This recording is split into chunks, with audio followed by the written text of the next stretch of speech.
राजा हमरा हाथ के खैनी खाएब आ 100 साल जीव।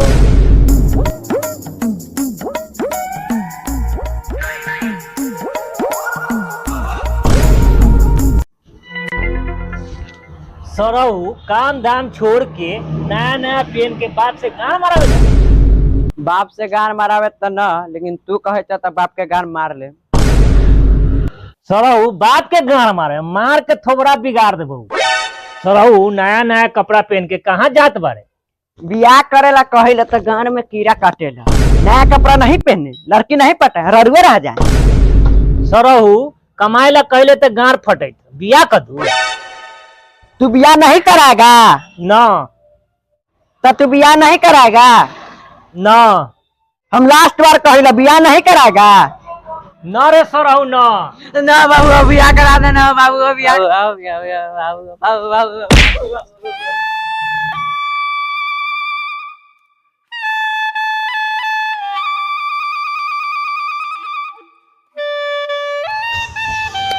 ठीक बा सरहू, बियाह ना कराब।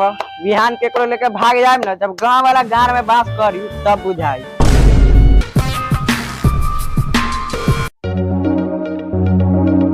अरे छेदन दास से कमीशन वाला पैसा आयल कि ना आयल? कहाँ आइल बा? न आयल बा? जाके मांगेला ना होखेला? प्रणाम लालचंद जी। प्रणाम प्रणाम। आओ ना, बैठो ना, बैठो। ए जाओ चाय नाश्ता लेके आओ। तो बताओ कैसे आई नहीं है? लड़कवा सियान हो गए, ओकर शादी करे के बा, कोई लड़की की बात बताए। लड़की तो बा, लेकिन हमार कमीशन 50,000 होला, जनबे करी ले। मिली कुछ कम क के मिली। अरे कम करती तो इतना बड़का महल पीट लेती। 50,000 रुपया लागी तब बिया करा। तनका कम कर देवे। 50,000 लागी, कहू तो गाले कुटुम्ब लेके आवा तानी। एक बार लेके आओ मिली। ठीक बा, चल तानी रउरा कुटुम्ब लेके कले आए। ठीक बा, तैयारी कर लू, कल कुटुम्ब लेके आए। ठीक बा।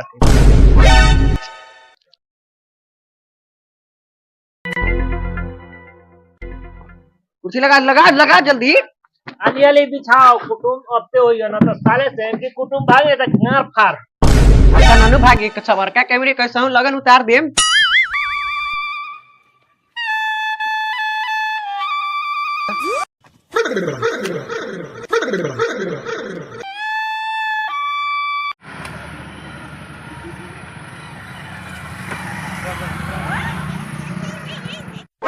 ये बाबू लागत है कि कुटुम्ब लोग आ गए।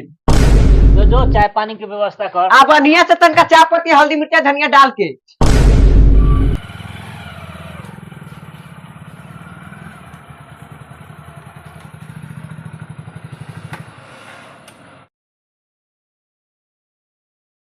प्रणाम प्रणाम प्रणाम भाई। प्रणाम।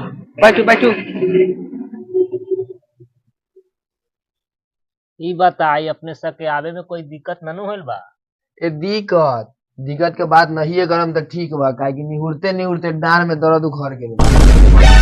सब छोड़ी, नाश्ता में लमका मंगा दी कि चौड़का? तू सब छोड़ी, पहले लड़कवा का बुला देती, कुटुम्ब लोग देख लेता। वो ठेपा बुला ला अपना भाई के। ठीक बा जाइले।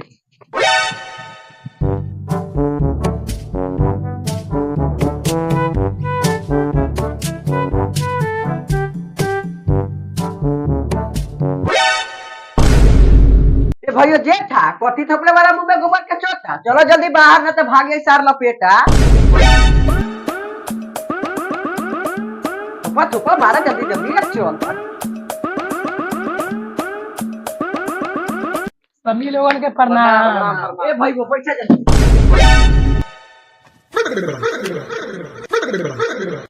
देखो आ गल हमर बेटा जेठा, सूत उठ के खा ले पेटा। अच्छा कुछ पूछे का तो पूछ ली लड़का से। बउआ तो का नाम बा? हमारा नाम बा जेठा, कह तो शुरू कर दीजिए जा। ए बाबू जेठा कितना कमा ले वाला पूरा दिन में? हम इतना कमा लीला, इतना कमा लीला, इतना कमा लीला, दिन के पूरा 500 रुपया। ए बाबू का काम करेला? छीले के दाढ़ी मोच साथ साथ कपार। और कुछ पूछे वाला लड़का से पूछ ली। ना ना हो गई, बहुत बा, बहुत पूछ लेनी है।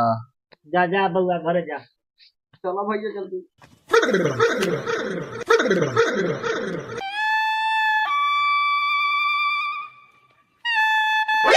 लड़का तो पसंद आ गइल बा और मांग चांग कितना बा? ज्यादा तो मांग चंग ना बा, 5 लाख रुपया एगो पादे वाला गाड़ी। वो लोग चौकत गला बानी, बुलेट गाड़ी के बात करे छथिन। अहो पापा ई सरवा सब तो सस्ते में पट गई। हाँ ये बाबू तू ठीक कहला, ई सरवा सब सस्ते में पट गई। ठीक बा, राउर मांग पूरा होई। 5 लाख रुपया एगो बुलेट द्वार पर बारात लेके आई। ठीक बा, बाराती लेके आवा था नहीं, लेकिन बाराती में रहे के चाहिए लेग पीस। रउआ लोग आओ बाराती लेके, मुंह दले खियाम लेग पीस। प्रणाम प्रणाम।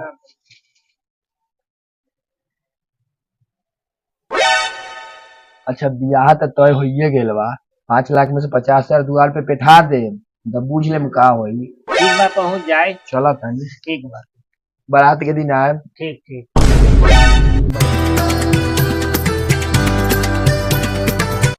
तोनी गीत उत गावे कि खाली दुल्हा के गाड़ देखे ले? ए तोनी से कहले कि अपने गाई आज भरा ढीला गोरी जनी छिलना। ए छोड़ा के देखा तारे अभी ले बियाह ना भइला मेहरारू के गर्मी चढ़ेला। हे दीदी यही सब बात छोड़ू और रउआ गीत उठाऊ। और ठीक कहला, उठाओ उठाओ।